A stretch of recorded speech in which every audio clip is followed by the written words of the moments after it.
Hello, hi, നമസ്കാരം. 5 seconds വ്യൂവിലേക്ക് സ്വാഗതം. സാധന the Sanatani inside. സാധനയിൽ ഇന്ന് നമ്മൾ നോക്കുന്നത് ഈ പ്രപഞ്ചത്തിൽ ദൈവമുണ്ടോ എന്നാണ്. ഒരു ബുദ്ധിസ്റ്റ് കഥയെ അടിസ്ഥാനപ്പെടുത്തിയാണ് ഈ പ്രപഞ്ചത്തിൽ ദൈവമുണ്ടോ എന്ന് നമ്മൾ പരിശോധിക്കുന്നത്. ഒരു സ്ഥലത്ത് രണ്ട് കൂട്ടുകാരുണ്ടായിരുന്നു. അവരുടെ പേര് റാം എന്നും ലക്ഷ്മൺ എന്നുമായിരുന്നു. റാം ഈ പ്രപഞ്ചത്തെ മുഴുവൻ നിറഞ്ഞു നിൽക്കുന്നതും പ്രപഞ്ചത്തെ മുഴുവൻ നിയന്ത്രിക്കുന്നതുമായ ഒരു ചൈതന്യമുണ്ടെന്നും ഭഗവത് സങ്കല്പത്തിലൂടെയാണ് മനുഷ്യർ ജീവിക്കേണ്ടതെന്നും അടിയുറച്ച് വിശ്വസിച്ച ഒരു സനാതനിയായിരുന്നു. സ്വധർമ്മം ഭഗവാൻ പറഞ്ഞിരിക്കുന്ന കാര്യങ്ങൾ അനുഷ്ഠിക്കുന്നതാണെന്നും ഭഗവത് ചരിതത്തിലൂടെയാണ് നമ്മൾ നടക്കേണ്ടതെന്നും അടിയുറച്ച് വിശ്വസിക്കുന്ന ഒരു ഭക്തനായിരുന്നു റാം. മറ്റുള്ളവർക്ക് ആർക്കും ഒരു തെറ്റും ചെയ്യാതെ ജീവിച്ചു പോകുന്ന ഒരു സാധാരണ ഭക്തൻ.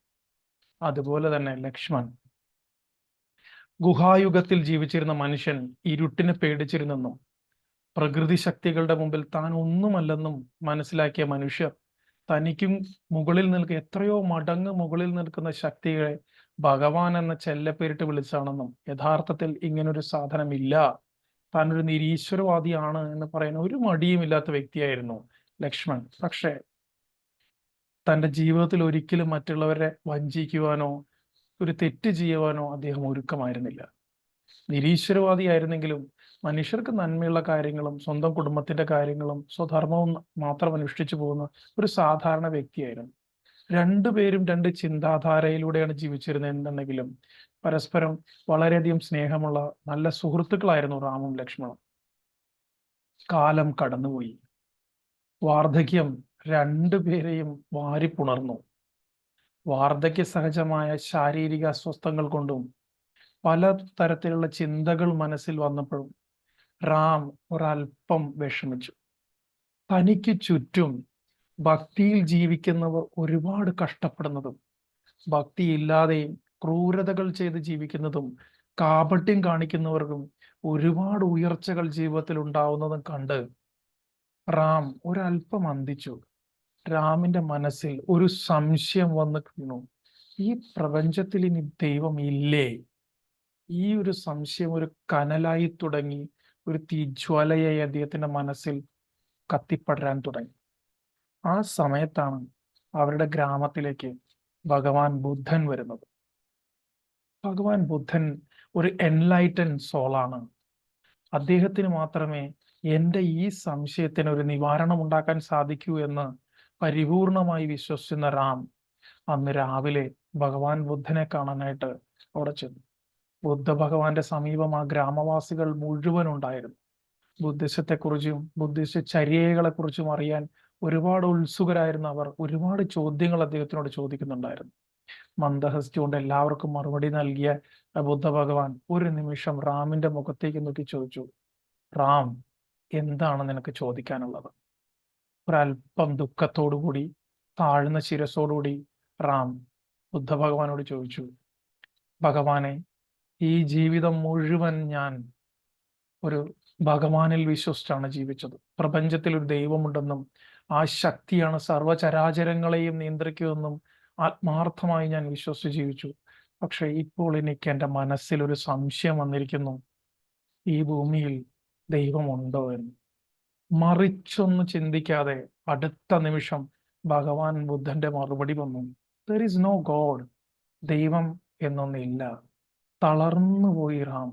നടുങ്ങിപ്പോയി ജനങ്ങൾ. ജനങ്ങൾ പരസ്പരം സംസാരിക്കാൻ തുടങ്ങി, ഈ പ്രപഞ്ചത്തിൽ ദൈവമില്ലേ? പിന്നെ ആരാണ് ഇവിടെ നീതി നടപ്പാക്കുന്നത്? സങ്കടത്തോടെ റാം ഒരു വൃക്ഷത്തിന്റെ തണലിലിരുന്നു. പുഞ്ചിരിച്ചുകൊണ്ട് ബുദ്ധ ഭഗവാൻ ധ്യാനത്തിലേക്ക് പോയി. ഇതേ സമയം ഒരു നെരിപ്പോടിനുള്ളിൽ ജീവിക്കുന്ന അവസ്ഥയിലായിരുന്നു ലക്ഷ്മൺ. ജീവിതം മുഴുവൻ ദൈവമില്ല എന്നും ഇതൊരു സങ്കല്പം മാത്രമാണെന്നും ധൈര്യമില്ലാത്തവന്റെ മനസ്സിലെ വെറും ചിന്തകൾ മാത്രമാണ് ദൈവം എന്ന് പറഞ്ഞിരുന്ന അദ്ദേഹത്തിന്റെ സുഹൃത്തുക്കൾ, കുടുംബത്തിൽ അദ്ദേഹത്തിന്റെ പത്നി, കുട്ടികളെല്ലാം ദൈവത്തിൽ വിശ്വസിക്കുന്നു. ആ ദൈവം ഉണ്ടെന്ന് വീണ്ടും വീണ്ടും പറയുന്നു. വയസ്സായപ്പോൾ ശരീരത്തിന്റെ ആരോഗ്യം നഷ്ടപ്പെട്ട് പല വിധത്തിലുള്ള അസുഖങ്ങൾ വന്നപ്പോൾ മരണത്തെക്കുറിച്ചുള്ള ചിന്ത ഒരു ഭീതിയായി മാറിയ സമയത്ത് ലക്ഷ്മണന്റെ മനസ്സിൽ ഇങ്ങനൊരു കാര്യം ചോദിക്കാൻ തുടങ്ങി, ഈ പ്രപഞ്ചത്തിൽ ദൈവമുണ്ടോ? ഈ പ്രപഞ്ചത്തിൽ ദൈവമുണ്ടെങ്കിൽ ഞാൻ ഇത്രയും നാൾ ദൈവത്തെ വിശ്വസിച്ചില്ലല്ലോ. മരിച്ച് ഞാൻ ചെന്നാൽ എന്തായിരിക്കും ദൈവം എന്നോട് ചെയ്യുന്നത്? ഈ സംശയം ആര് നിവർത്തിച്ചു തരും? ഒരു വലിയൊരു പഞ്ചാഗ്നി പോലെ അദ്ദേഹത്തെ കഷ്ടപ്പെടുത്തുകയായിരുന്നു. അദ്ദേഹവും അറിഞ്ഞു തൻ്റെ സ്വന്തം ഗ്രാമത്തിൽ ബുദ്ധ ഭഗവാൻ വന്ന വിവരം. മടിച്ചില്ല. ആ വൈകുന്നേരം തന്നെ നേരെ ബുദ്ധ ഭഗവാന്റെ അടുത്തേക്ക് ചെന്നു. ചെന്ന സമയം ധ്യാനനിരതനായി നിന്ന ബുദ്ധ ഭഗവാനെയും ഒരു മരത്തിന്റെ ചോട്ടിൽ തളർന്നിരിക്കുന്ന റാമിനെയും പരസ്പരം സംസാരിക്കുന്ന സ്വന്തം ഗ്രാമവാസികളെയുമാണ് ലക്ഷ്മൺ കണ്ടത്. ലക്ഷ്മൺ ഒന്ന് പയ്യെ അങ്ങോട്ട് നടന്നിരുന്നു. ഗ്രാമവാസികൾ ലക്ഷ്മണനെ കണ്ടപ്പോൾ ഇങ്ങനെ പറഞ്ഞു: ഓ, എന്തായാലും ഇനി ദൈവമില്ല എന്ന കാര്യം തീരുമാനമായല്ലോ, അതുകൊണ്ട് സന്തോഷിച്ചായിരിക്കും ലക്ഷ്മൺ വരുന്നതെന്ന്.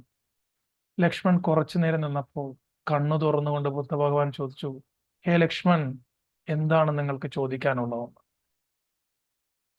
ലക്ഷ്മൺ ചോദിച്ചു: ഭഗവാനെ, എന്റെ ഈ മനുഷ്യായുസിൽ മുഴുവൻ പ്രപഞ്ചത്തിൽ ഒരു ദൈവം എന്നൊരു സങ്കല്പം ഇല്ല എന്നും അതൊരു മിഥ്യാധാരണയാണ് എന്ന് കരുതിയാണ് ഞാൻ ജീവിച്ചത്.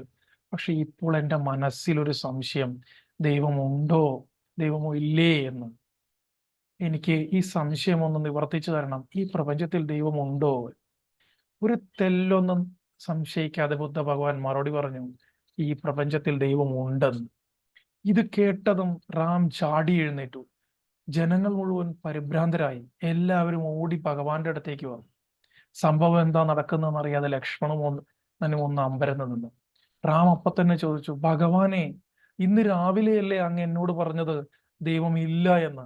ഇപ്പോൾ വൈകുന്നേരമായപ്പോൾ ലക്ഷ്മണനോട് പറയുന്നത് ദൈവം ഉണ്ടെന്നല്ലേ? എന്താണ് ഇങ്ങനെ സംസാരിക്കുന്നത്? ഈ പ്രപഞ്ചത്തിൽ യഥാർത്ഥത്തിൽ ദൈവം ഉണ്ടോ അതോ ഇല്ലയോ? അങ്ങ് ഇപ്പോ തന്നെ ഈ സംശയം ഞങ്ങൾക്ക് നിവാരിച്ചു തരണം. ഒന്ന് പുഞ്ചിരിച്ചുകൊണ്ട് ബുദ്ധ ഭഗവാൻ പറഞ്ഞു: ഈ പ്രപഞ്ചത്തിൽ ദൈവം ഉണ്ടെങ്കിലും ഇല്ലെങ്കിലും, അത് നിങ്ങൾ വിശ്വസിച്ചാലും വിശ്വസിച്ചില്ലെങ്കിലും ഒരു മാറ്റവും ഇവിടെ ഉണ്ടാകുന്നില്ല. കാരണം നിങ്ങൾ ഈ പ്രപഞ്ചത്തിൽ ഉണ്ട് എന്നുള്ളത് ഏറ്റവും വലിയ പരമമായ സത്യമാണ്. It is you. നിങ്ങൾ എന്തിൽ വിശ്വസിക്കുന്നു, നിങ്ങൾ എന്ത് വിശ്വസിക്കുന്നു എന്നതിനേക്കാൾ പ്രാധാന്യം നിങ്ങൾ എന്ത് ചെയ്യുന്നു, നിങ്ങൾ എന്ത് ചിന്തിക്കുന്നു എന്നുള്ളതാണ്. നല്ല പ്രവർത്തികൾ ചെയ്യുക, സ്വധർമ്മം അനുഷ്ഠിക്കുക, ധാർമ്മിക് വേയിൽ ജീവിക്കാൻ പഠിക്കുക. നല്ല ചിന്തകൾ മനസ്സിലേക്ക് വരട്ടെ, നിങ്ങൾ പ്രവർത്തികൾ നന്നാവട്ടെ.